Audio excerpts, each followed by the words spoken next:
কালু তো দোকানে কাজই নাই। কি করছো?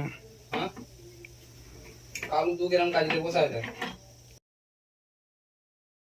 না এই দুটো কাটিং করেছে। এরপরে স্লিপারে একটা এরপরে স্লিপারে বলছি আইটা ভাই এইটা করেছিলাম, বুঝতে পারছো তো একদম শুনলাম কি ওটা বলে গেলাম। তারপরে তুমি এইটা করেছো।